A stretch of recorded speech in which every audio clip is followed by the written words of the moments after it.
안녕하세요. 이번 그 한문 지도 강의를 맡은 유완종입니다. 여러분을 그 만나 뵙게 돼서 영광으로 생각을 합니다. 서부 노인복지관의 그 한문 지도 강의는 종전까지 남명진 교수님께서 명강의를 해주셨는데, 남 교수님께서 개인 사정이 있으셔서 이제 제가 한문지도 강좌 강의를 맡게 되었습니다. 동양 철학의 그 거장이시죠, 우리 남명진 교수님. 그동안 명강의에 누가 되지 않도록 여러분과 같이 공부하는 마음으로 그 수업 준비를 잘 해서 진행하도록 그렇게 하겠습니다. 사실 저도 그 예전부터 남 교수님께서 그 강의를, 철학 강의를 하시는 그 사서 삼경 중에 하나인 주역학 강의를 학습을 하고 있습니다. 저희가 서시 쪽에 저희 부친께서 마을 훈장님으로 계셨기 때문에 일찍이 태어나서 저도 한하게 접하는 환경에서 자라났습니다. 사자소학이라 할지 동문선습, 경목요결, 추구, 천자문, 명심보감, 논어 등을 배운 바가 있고요. 현재는 서예 초대 작가로 활동을 하고 있습니다. 제가 정년 퇴직을 했고요. 퇴직 전에는 그 대학 강당에서 강의하고 대학 행정에 관여해서 37년여 동안 일을 했고요. 퇴직 후에는 이제 청제서실이라는 학원을 개원해서 초등생부터 일반 주부님들 한문지도와 서예지도를 하고 있습니다. 이제 틈나는 대로 공무원연금공단에서 운영 중인 상록 마술봉사단에서 마술봉사를 하고, ICA 국제문화예술봉사단에서 색소폰 연주봉사를, 요양원이나 주간보호센터, 치매센터 이런 데서 재능기부 자원 봉사를 겸해서 활동을 하고 있습니다. 제가 화면에 그 강사 양력 소개를 띄워놨는데요. 이 정도로 저희 소개를 마치고 그 수업 진행 방법에 대해서 말씀을 드리겠습니다. 우선 이번 첫 강의는 그 명심보감 강의 계획서 커리큘럼이죠. 이것을 설명을 좀 드리고, 또 시간이 좀 되는 대로 개론적인 부분만 이렇게 말씀을 드릴까 합니다.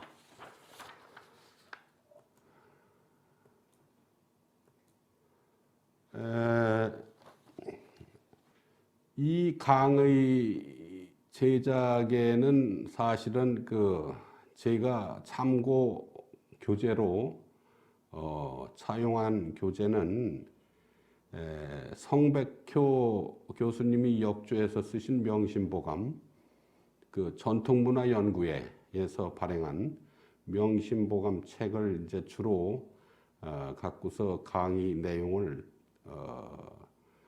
작성을 했고요.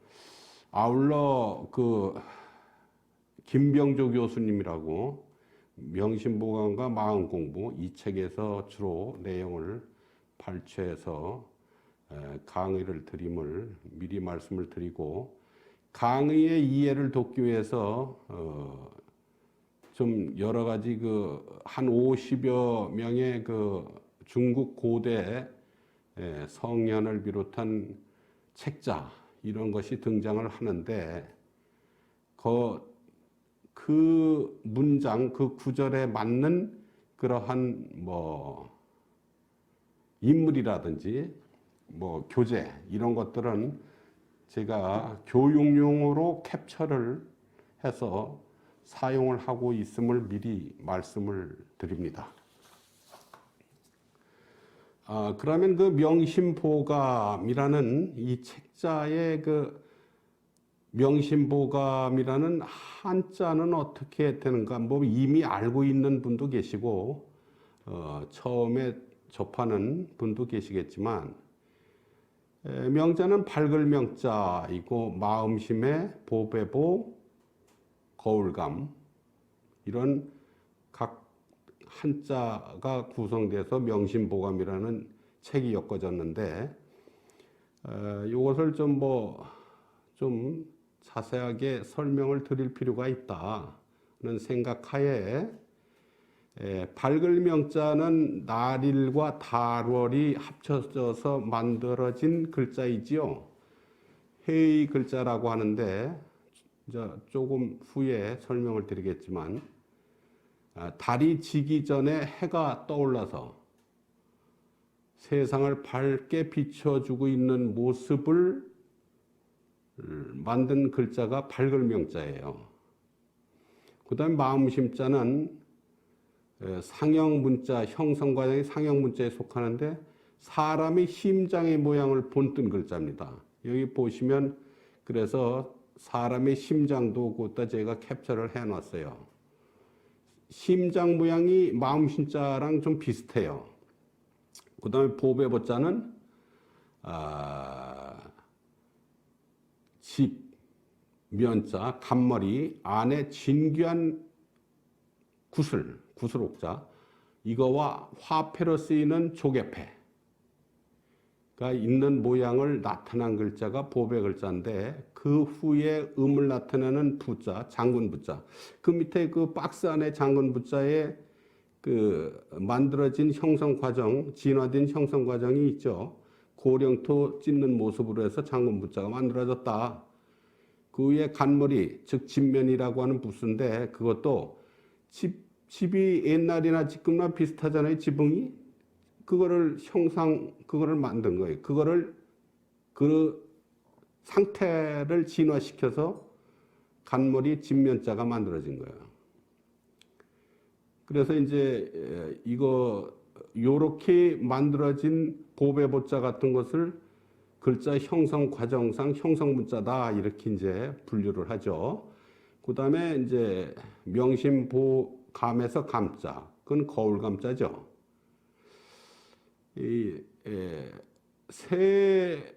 세금을 띄면은 살필 감자가 됩니다. 감자에서 그 음이 감이 되었고, 세금에서 그 뜻이 거울이 된 글자죠. 옛날 거울은 구리 등의 그 금속을 이용해서 만들었기 때문에 글자 형태가 거울 경자에서처럼 세금자가 덧붙여진 그런 글자가 거울 감자예요. 이런 것을 형성 문자라고 합니다. 그러면 지금 뭐 형성 문자니 뭐 해의 문자니 그게 도대체 무슨 소리냐? 한자의 형성 과정을 좀 한 번 정도는 언급을 해드려야겠다, 그런 생각을 갖고 하나하나 간략하게 설명을 드리겠습니다. 한자의 형성에서, 한자의 기원에서 이 상형 문자라는 것은 뭐냐면은 여러 가지 중에 그 대표적인 그 눈에 보이는 사물의 모양을 본떠서 만들어진 글자를 상형 문자라고 해요. 한자의 기원 중에. 그래서 매산자는 산이 우리 화면에 보이는 것처럼 이렇게 세 개의 봉우리로 되어 있죠. 그거가 진화돼서 지금 현재 매산자의 문자로 됐다. 탈월자는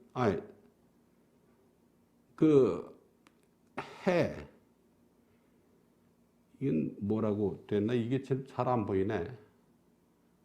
여기서 날일자죠, 날일. 날일자는 해가 뜨는 모양.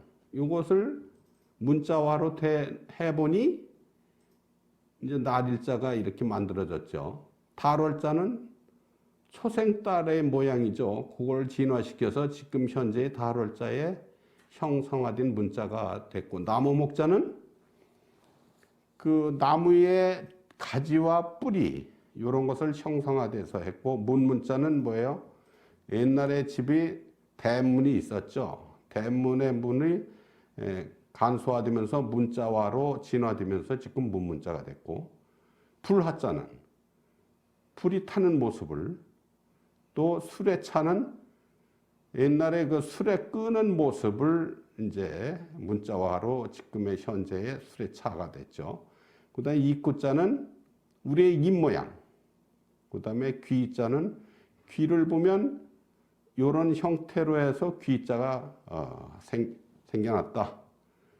이렇게 보시면 되고, 그 다음에 이제 지사문자라는 게 있는데요. 지사문자는 추상적인 뜻을 부호로 나타낸 글자가 지사문자다. 그 한일자는 어떻게 만들어졌을까? 그게 나무 토막 한 개를 이렇게 놓은 걸 보고 한일자를 이제 지금의 한일자가 됐다고 해요. 두 개의 나무 토막이 쌓이는 걸 보고 두이, 나무 토막 세 개가 쌓인 걸 갖다가 석삼. 그렇게 만들어진 문자를 지사문자라고 한다. 위쌍자는 뭐예요? 수평선 위에 점 하나를 찍어 놓은 걸 위쌍, 아래에 점을 찍어 놓은 걸 아래하. 그 다음에 이제 그 달감자를 보면 혓바닥 중에서 가장 맛을 느낄 수 있는 게 혀끝이잖아요. 그래서 달감자가 만들어졌다고 한다. 좀 그럴듯한 이유가 될 것 같습니다. 이 뜻 글자이기 때문에 한글처럼 소리 글자가 아니고 뜻 글자이기 때문에 다 뜻이 그렇게 있습니다. 그거를 좀 염두에 두시고, 그 다음에 해의 문자라는 말이 있는데 두 개 이상의 글자를 조립해서 만든 게 해의 글자예요. 조금 전에 얘기한 명심보감의 명자는 날일과 달월자를 합쳐서, 또 수풀림자는 나무묵과 나무묵이 합쳐서 수풀림이 됐고, 불꽃염자는 불어와 불아 이런 식으로 그런 걸 갖다가 해의 문자다 이렇게 한자의 형성 과정에서 분류를 하고 있습니다. 그 다음에 이제 형성 문자가 있어. 형성 문자. 뜻을 나타내는 것과 음을 나타내는 것이 함께 조화가 된 거, 그걸 갖다 형성 문자라고 해요. 그 더할까자, 하래자는 더할까에다가 밑에 조개패는 재물을 의미해줘. 옛날에는 조개가 재물을 상징했어요. 금전 지금처럼 돈을 거래하고 할 때는 옛날 조개로 했으니까, 그래서 하래 하자가 됐다. 이런 글자를 형성 문자라고 한다. 그 다음에 이제 전주 문자라는 게 있는데, 이미 있는 글자의 본래 의미로부터 유추하여서 다른 의미나 또는 뜻으로 전환시킨 것을 우리가 전주 문자라고 한다. 예를 들면 우리가 음악할 때 악자가 풍류악자라고 이제 그렇게 뜻과 음을 그렇게 하는데, 이 같은 자가 즐거울 낙자가 되고 또 조할 요자로다 돼요. 단어에 따라서 그런 걸 갖다 전주 문자라고 한다. 이렇게 좀 가볍게 머릿속에 좀 상기를 시키고요. 그 다음에 가차문자라는 게 이제 마지막으로 있는데, 본래 글자의 뜻과는 전혀 관계없이 그 음만 같으면 글자를 차용해서 빌려 쓴 것을 가차 문자라고 한다. 가차 문자. 주로 이제 중국에서는 외국의 말을 자기네 그 한문으로 표현을 하려다 보니까 불란서, 그걸 프랑스, 뭐 베드로, 피덕이라고 우리는 읽죠. 이런 식으로 그런 걸 갖다 가차 문자, 거짓 가짜에다가 빌릴 차자예요. 빌려서 그렇게 쓰는 거. 그래서 한자의 형성 과정은 그렇게 6가지로, 상형 문자부터 6가지로 그렇게 형성이 되어 있다. 다음에 이제 본론으로 들어가서 명심보감의 뜻과 내용과 이런 걸 좀 살펴보고 강론으로 한 챕터씩 그렇게 공부를 해볼까 합니다. 명심보감의 뜻은 발글명 마음심 보배부 거울감이라고 했어요. 처음에. 그것을 문장으로 만들어내면 어떻게 말이 되느냐면 마음의 본래적인 상태, 즉 해맑은 마음을 되찾는데 귀감이 되는 책이다. 여기 제가 여러 가지로 캡처한 그런 게 있죠. 보면은 우리 어린이가 해맑게 웃는 것, 또 애국 아이가 해맑게 웃는 모습, 이런 것, 요런 마음을 평상심을 유지하고 요런 마음을 갖게끔 해주기 위해서 이 명심보감이라는 책이 사실은 만들어진 겁니다. 처음에 만들어질 때. 그래서 여기에서 이제 그렇게 하기 위해서 옛날 이 책을 만들 당시에 저자들 되는 사람들이 각종 서적, 그래서 발췌했어요. 뭐에 필요한? 인간 일상생활에 격언 같은 것이 수만 가지가 있는 데서 발췌해서 만든 것이 이 명심보감이라는 책인데, 청주판 그 명심보감은 798개의 구절로 되어 있다. 그것이 원본이에요. 원본. 그런데 지금 역사적인 사건에 의해서 그것이 거의 없어지고 이제 청주판이라고 해서 이제 그게 이제 발견된 데가 이제 그쪽이란 청주판 명심보감이라고 하는데, 그거는 원본이고 거기에는 798 문장의 구절로다가 만들어졌는데, 지금 시중에 나와서 이렇게 우리가 공부하고 우리가 가르치고 이런 책은 384, 5개 정도, 이런 구절로 되어 있어요. 그래서 그런 거는 좀 알아두시고요. 그 다음에 이제 명심보감의 좀 목적이라 할까, 이런 것은 어떻게 얘기할 수 있느냐 하면, 하늘과 자연이라는 진리의 기준에 뿌리를 둔 근저한 형이상학적인 가치론에 충실을 하기 위해서 이 책을 원래 만든 거다. 감각기관으로 느낄 수 없는 참된 진리라는 게 있지 않습니까?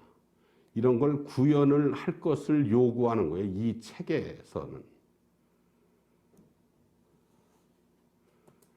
내용을 보면은, 그럼 그런 것을 구현하기 위해서는 옛날 중국 고대의 성현이라는 분들은 거의 다 그 좋은 문장과 철학적인 그런 말씀에서 발췌를 했는데, 주로 어떤 분이냐면 우리가 잘 아는 것처럼 공자님, 맹자님, 순자님, 노자님, 송대의 또 철학자들, 장자, 또는 그런 걸 종합적으로 묶어놓은 명연집, 삼자경, 증광현문, 중국 고래의 어린이 훈계서, 한 50여 명과 또 거기에 이런 책, 이런 거를 제가 이렇게 분석을 해보니까 한 50여 명이 등장을 하더라고요. 그런 데서 그 챕터마다 필요한 그러한 문장을 발췌를 했어요. 그래 참 명심보감이라는 말도 좋지만 얼마나 참 우리한테의 교양서적과 우리의 본성을 깨끗하게 하고 우리의 인성을 키우고, 지금 인성이 땅에 떨어지고 인성이 없지 않습니까? 인성이 없으면 동물이나 마찬가지예요. 인성 회복을 위해서 가장 기본서가 뭐다? 명심보감이라는 책이다. 김병조 교수님도 항상 대학에서 강조하고 말씀하시는 게 그런 의미, 그런 맥락에 있습니다.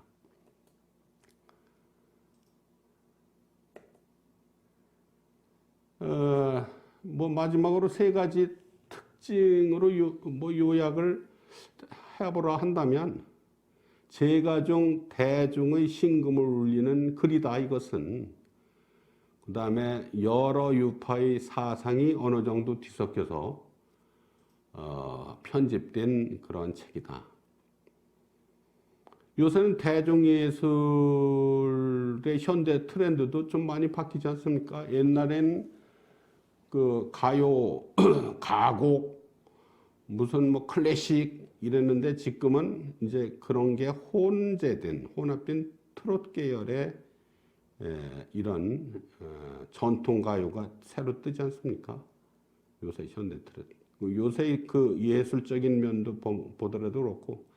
그래서 우리 명심보감은 지금 이뤄져가는 핵가족화, 또 상당히 사회적인 악재, 그런 거에 의해서 정신이 메말라 있고 경로효친이 메말라 있고,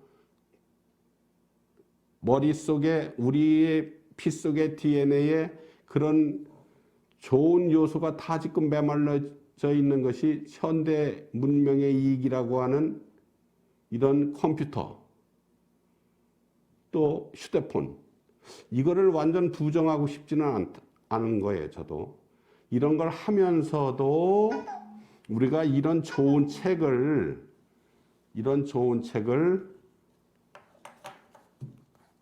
항상 습득을 해서 우리가 좀 마음의 평정을 얻어야 되지 않느냐, 그런 생각을 합니다, 저는.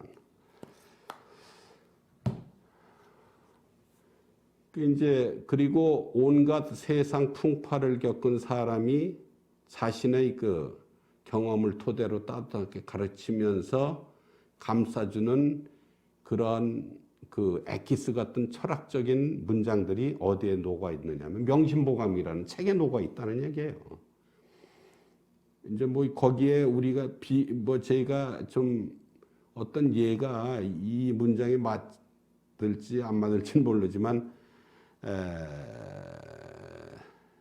과거에 원앙소리인가 지브로라는 할아버지 할머니와 어린 배우가 우리 마음에 신금을 울리지 않았습니까?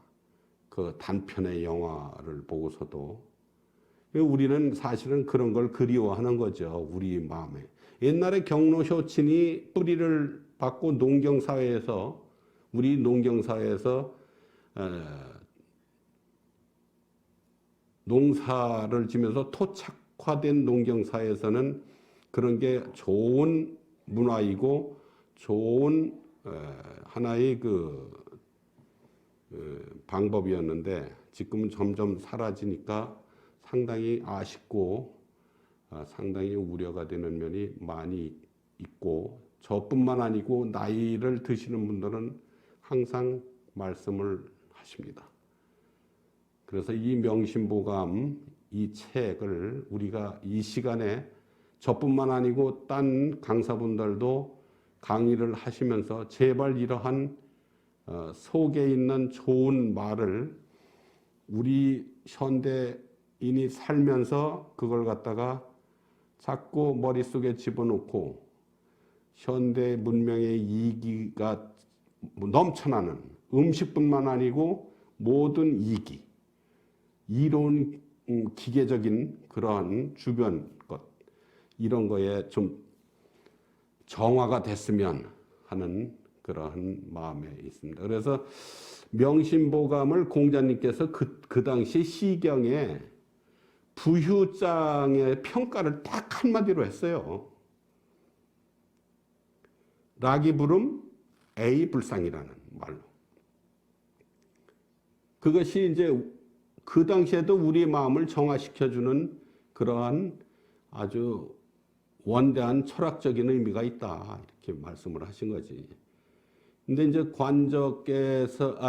공자께서는 이제 시경에 있는 말로다 그렇게 이제 평가를 한 건데, 자왈, 관저, 라기부름, A 불상이다. 공자께서 말씀하시기를 관저 노래는 즐거우면서도 질탕치 아니하고 아주 혼잡스럽고 천박스럽지 아니하고 구슬프면서도 상심케 하지 아니한다. 구슬픈 노래지만 의미가 있고 그렇지만 희망을 주고 그러한 말로다가 이렇게 말씀을 하신 게 있어서 소개를 드립니다. 최종 요약을 한번 해봅니다. 명심이라는 것은 명심견성에서 나온 말이죠. 모든 잡념을 물리쳐 본성을 깨닫는다. 그 말에서 온 말이고, 보감이라는 것은 책이라는 뜻이고, 그래서 마음을 맑고 깨끗하게 하는 보배로운 책이라는 의미를 담고 있다. 이렇게 집약적으로 요약할 수가 있습니다. 이제 강의 계획서에 따라서 제가 진행을 할 건데 총 25개의 편으로 되어 있어요. 중복되는 그 어떤 그 챕터도 있고 그러는데 그래서 요것을 이제 올 1년 동안 할 수 있는 그 챕터별로 제가 조율을 해서 좀 설명을 드려볼까 합니다.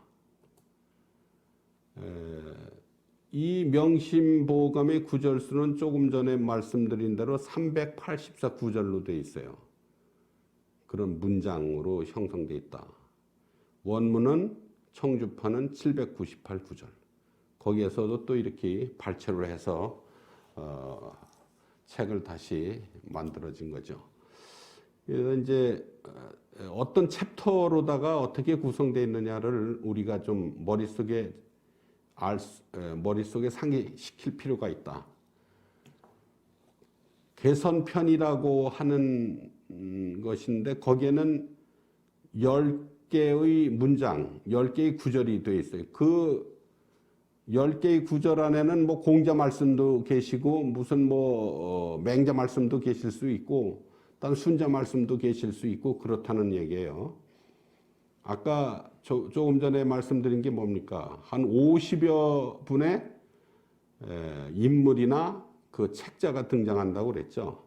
그 중에서 이제 개선편은 그 10개의 구절로 되어 있고 천명편은 8개의 구절. 이렇게 쭉쭉 해가지고 순명편, 효행편, 정기편, 안분편, 존심편, 개성편, 권학편, 성심편, 상하. 요걸로 해서 이제 상반기는 이제 좀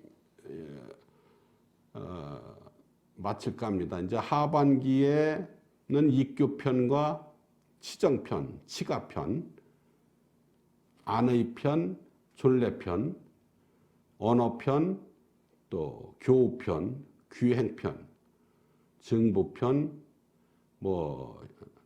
염의편 이런 식으로 해가지고 제가 강의 자료를 만들고 있습니다. 여기 보면 이제 이 명심보감에 등장하는 인물들이 공자, 맹자, 순자, 노자, 송대 철학자, 장자, 명현집, 삼자경, 증광현문, 중국 고래 어린이에게 해주는 훈계서 책, 그렇게 해서 한 50여 명의 옛날 성현 석학들이 등장하는 그러한 문장을 발췌해서 이 책이 엮어졌다, 이 말씀을 드리는 겁니다. 거기에 그 공자님에 대해서 우리가 중국 고대 그 사서삼경을 공부하면서 필히 알아야 될 사항이 있어서 제가 이건 소개를 해드릴까 합니다. 중국 13성인이 있어요. 주역에서는 그걸 주로 많이 다루고 있는데, 일대가 유소씨, 집을 갖다가 만든 최초의 신이라는 거죠. 그 다음에 수인씨, 불을 만든. 그 다음에 3대가 복희씨, 목축과 사냥. 이제 복희씨부터는 실존 인물이에요. 그 다음에 4대의 신농씨, 농사 기술을 최초로 전파한 성인이고, 그 다음에 5대의 황제씨라고 있어요.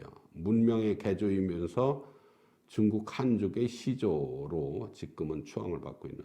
그 다음에 요순, 시절에는 이제 태평성대가 있었는데 두 임금이 다 어질고 지혜롭고 덕이 있고 이러한 임금이고, 그래서 성인 반열에 올려놓은 거예요. 이게 중국뿐만 아니라 동양 철학하는 사람들이 옛날에 그렇게 됐고 지금도 추앙을 받고 있고, 8대는 우왕, 치수, 물을 갖다 잘 다스렸다는 그 우왕, 탕왕, 각골 문자를 만들어진 게 이 탕왕 때부터예요. 각골 문자가 시초죠, 한문에 사실은. 그 다음에 10대에는 기자, 11대는 주문공, 그 다음에 12대가 무왕, 13대가 주공. 14대에다 지금은 뭐 공자님을 눕는 사람도 있고, 뭐 여러 학설에 따라서 여러 그 어떤 그 집단에 따라서 이런 게 지금. 근데 그때 당시에는 공자님은 자기는 성인에 넣지 말라, 그렇게 했다고 합니다. 제가 알고 있는 바로는. 그런데 이제 지금 후세 사람들이 세계 4대 성인 하면 공자님이 반드시 들어가죠. 그 다음에 석가모니, 예수, 소크라테스, 이렇게. 예. 그러면 그 커리큘럼 강의 계획서에 있는 그 25개의 챕터 중에 개선편을 좀 첫 시간이니까 간단하게 이렇게 요약을 해서 맛만 보여드리겠습니다. 10개의 구절로 구성되어 있다고 그랬죠. 개선이라는 게 뭐, 개선 이을 개자에 착할 선자 아닙니까? 책편자. 선행에 대한 글이라는 얘기예요. 그래서 끊임없이 선행을 행하라 는 말씀으로 구성되어 있죠. 여기서 이제 한 문장만 제가 살펴보겠습니다. 오늘 첫 강의니까. 공자님이 선에 대한 말씀을 하신 것. 공자님은 언제 때 분이에요? 춘추 시대의 노나라의 대학자가 공자죠. 춘추 전국 시대의 노나라의 대학자. 유교의 원조죠. 유교의 원조다. 문장 하나를 봅시다. 선에 대한 말씀하신 거. 자왈, 위선자는 천보치 이복하고, 위불선자는 천보지화니라. 이런 문장이 있어요. 선한 일을 하는 자는 하늘이 복으로서 갚아주고, 악한 일을 하는 자는 하늘이 재앙으로서 갚는다. 이러한 말씀입니다. 그러니까 선을 항상 행하라. 악한 일을 하지 말고. 그러한 우리한테 가르침을 주는 말씀이죠. 그다음에 이제 천명편을 보면 8개의 그 구절 문장으로 되어 있어요. 엮어져 있어요. 천명이라는 말이 뭡니까? 하늘천, 생명명, 하늘의 명을 두려워하는 걸, 하늘의 이치를 따라야 된다는 거지. 우리가 하늘을 거역할 수 있습니까? 거역할 수가 없죠. 거역하면 인간은 살질 못하죠. 그래서 이제 8개의 구절로 다 이 천명편은 엮어져 있다. 명심보감에서는. 그 중에 이제 맹자님 거를 뭐 간략하게 한번 살펴보겠습니다. 맹자왈 순천자는 존하고 역천자는 망이니라. 맹자 말씀하시기를 천명에 순종하는 자는 보존되고 천명을 거역하는 자는 망한다. 이 춘추전국 시대의 사상가죠. 맹자도 공자님의 학문 사상을 계승을 하신 분이 맹자님이죠.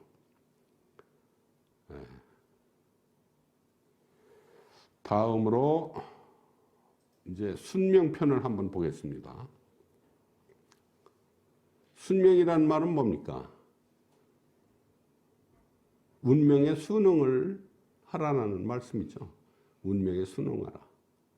5개의 그 구절로 구성되어 있어요. 하나를 보면, 한 문장을 보면, 공자님 거를 제가 예로 갖고 왔네요. 자왈, 사생이 유명이요, 부기제천이니라. 만사분기정이언을 부생공자망이니라. 이러한 말씀을 하셨어요. 뭐에? 운명에 순응하라는 말씀이죠, 이게. 공자가 말씀하시기를 죽고 사는 것은 명에 있고 타고난 명대로 산다라는 말이 그 말이에요. 명은 타고난 거지. 그런데 이제 그 건강관리라 할지 좀 더 지금 현대의학이 발달이 돼서 어느 정도는 연장을 할 수가 있죠. 이 당시는 춘추전국 시대 때 얘기요, 이게.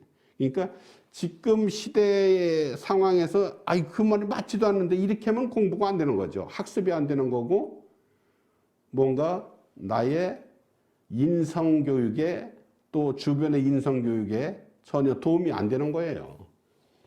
그때 당시 이런 말씀을 왜 공자님께서 말씀을 하셨겠는가? 그때 당시에는 춘추전국 시대는 조금 전에도 말씀드렸지만 농경사회, 토착사회예요. 그 서양은 기마민족이잖아요, 민족. 거기는 또 목축업을 하고 있고, 그러니까 거긴 말 타고 달리면서 풀 있는 대로 옮기고 막 이러다 보니까 걔네는 법이 발달됐죠, 법. 뭐를 안 하면 죽여, 뭐를 안 하면 뭐 벌을 받아. 우리는 법보다는 윤리적인 측면이 그래서 이 동양 쪽에는 많이 발달된 거예요. 선을 행하라, 악행을 하지 말라. 그런데 이제 윤리와 법, 요것도 이제 우리가 좀 구분해서 언젠가 말씀드릴 때가 있겠지만은 윤리가 항상 더 큰 거예요. 그래서 여기에서는 뭐예요? 죽고 사는 것은 자기 운명, 명에 있는 것이다. 부하고 귀한 것은 뭐야? 그러니까 잘 살고 고귀하고 못 사는 거 하늘에 달려 있어. 근데 거기에다가 자기는 사주팔자가 좋게 타고났어. 뭐 이 사주팔자를 보니까 그렇다고 가만히 있으면 하늘에서 뚝뚝 떨어지느냐? 절대 아니죠. 항상 좋은 게 있으면 좀 더 노력을 하고 선을 베풀고 이렇게 하면은 멋진 인생을 살 수 있다라는 얘기예요. 옛날에는 그런 시행착오가 많이 있었죠. 사주팔자가 좋으니까 일을 안 해도 좋아. 또 어느 놈은 사주팔자가 좋으니까 결혼을 해서 부인만, 지금 현재도 그렇죠. 대부분은 아니에요. 현재도 부인이 돈을 잘 벌어. 아, 이건 내 사주팔자 덕이야. 맨날 노는 그런 또 일부에 몰지각한 사람도 있는데 그런 건 잘못된 거. 그런 거를 얘기하는 건 아니에요. 여기서 기쁜 속뜻은. 부하고 귀한 것은 하늘에 달려 있다라는 말은 어거지로 살라고 하지 마. 억지로. 도둑해갖고 부자 됐어. 그게 오래 갑니까? 아유, 우리 흔하게 다 알고 있는 게 뭐예요? 주택 복권 당첨된 사람 치고 잘 사는 사람이 있어요? 그런 거예요. 그러니까 순리대로 살고 어떤 자연의 이치대로 살아야 되죠. 어떤 제도가 있으면 제도의 틀에서 살고 그래야지. 그거를 어기고 거역하고 그러는 것은 이 말씀이 맞는 거예요. 이 말씀. 부기제천. 예. 그래서 모든 일은 분수가 이미 정해져 있는데 세상 사람들이 부질없이 스스로 바쁘게 움직이느라 그때 당시 이제 그런 마인드로 했는데 그게 뭐예요? 괜히 쓸데없이 막 욕심을 부리고 엉뚱한 데 투자해서 망하고 그런 짓 하지 말라 이거예요. 그 다음에 효행편이 있습니다. 효행편. 효행편.